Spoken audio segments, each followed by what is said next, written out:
This tutorial will cover the drop command and explain how to use it to permanently delete database objects, such as tables, from a database.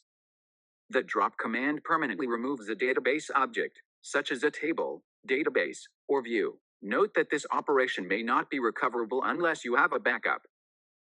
Drop table name. This command permanently deletes the table and all of its data from the database.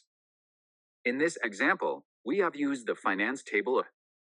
To remove the table, you would use the drop table command, drop table finance. This command deletes the finance table and all of its data from the database.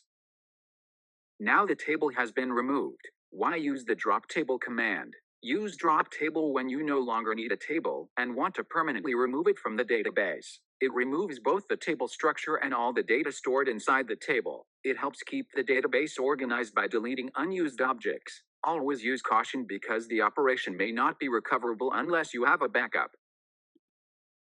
You have completed Module 1 and are now ready to move on to the next module.